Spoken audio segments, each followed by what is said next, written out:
بسم اللہ الرحمن الرحیم ونعم المولا ونعم النصیر رب اشرح لی صدری ویسر لی امری واحلل عقدۃ من لسانی یفقہوا قولی اللہم صلی علی سیدنا محمد وعلی آل سیدنا محمد وعلی اصحابہ وعلی ازواجہ اجمعین وبارک وسلم وصلی علیہ۔ الحمدللہ، اللہ تعالی جل جلالہ کا لاکھ لاکھ شکر ہے کہ مالک الملک نے آج پھر ہمیں اپنی رضا کے لیے اپنی یاد میں محبت میں یہاں جمع ہونے کی توفیق اور موقع عطا فرمایا۔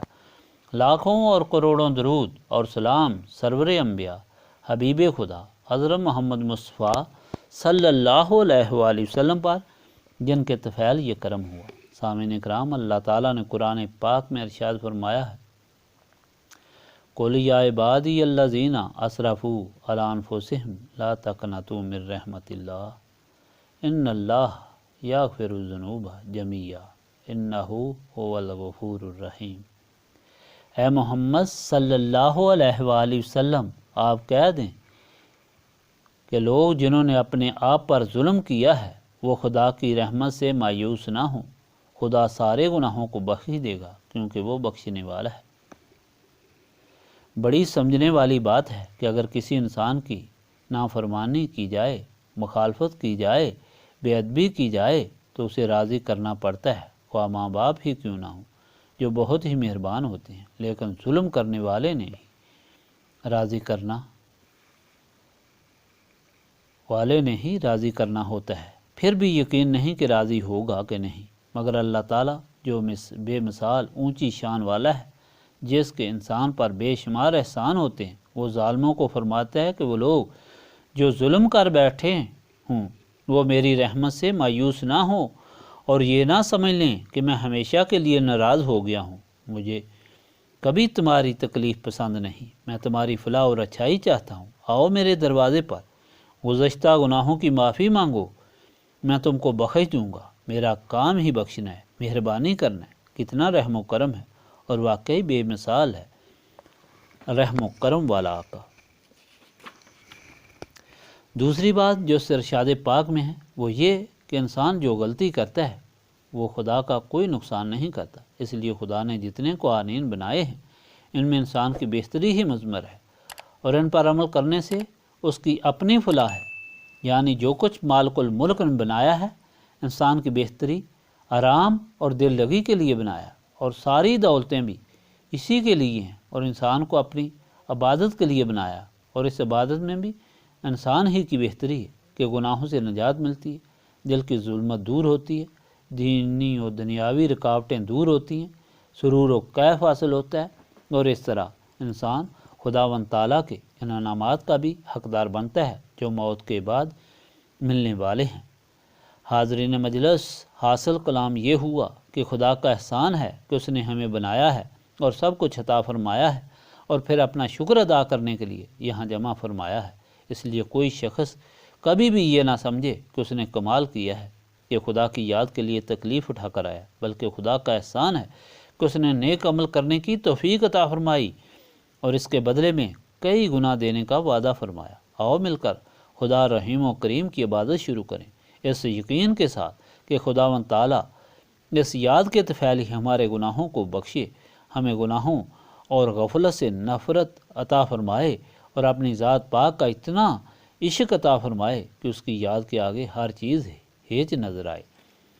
حاضرین مجلس، یہ باتیں سمجھانے سے سمجھ میں نہیں آ سکتی، بلکہ یہ دل میں ہی محسوس ہو سکتی ہیں۔ حدیث پاک میں آیا ہے کہ ایمان کا مزہ اس شخص کو آ سکتا ہے جس میں 3 چیزیں پائی جائیں۔ پہلی بات یہ کہ جو شخص خدا اور رسول صلی اللہ علیہ وآلہ وسلم کو جان، مال، اولاد، ماں باپ، غرض ہر چیز سے زیادہ عزیز رکھتا ہو۔ دوسری بات یہ کہ اسلام سے کفر میں جانے کو اس طرح سمجھتا ہو جس طرح دوزخ میں جانے کو۔ تیسری بات یہ کہ دوسرے سے خدا کی رضا کے لیے محبت رکھتا ہو۔ الحمدللہ، حاضرین مجلس ان تینوں صفتوں سے مالا مال ہیں۔ بسم اللہ الرحمن الرحیم۔ صلی اللہ صلی اللہ صلی اللہ پڑھو، صلی علی صلی علی صلی علی پڑھو صلی علی صلی علی صلی علی پڑھو صلی علی صلی علی صلی علی پڑھو صلی علی صلی علی صلی علی پڑھو صلی علی صلی علی صلی علی پڑھو صلی علی صلی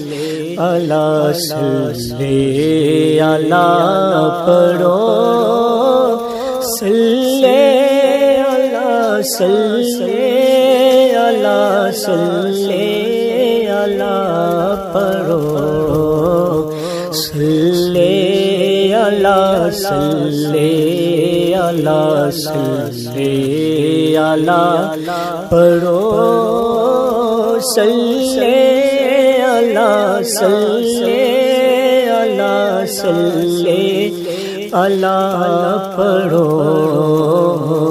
صلی علی صلی علی صلی علی پڑھو صلی علی صلی علی صلی علی پڑھو صلی علی صلی علی صلی علی پڑھو صلی علی صلی علی صلی علی پڑھو صلی علی صلی علی صلی علی پڑھو صلی علی صلی علی صلی علی پڑھو صلی علی صلی علی صلی علی پڑھو صلی علی صلی علی صلی علی پڑھو صلی علی صلی علی صلی علی پڑھو صلی علی صلی علی صلی علی پڑھو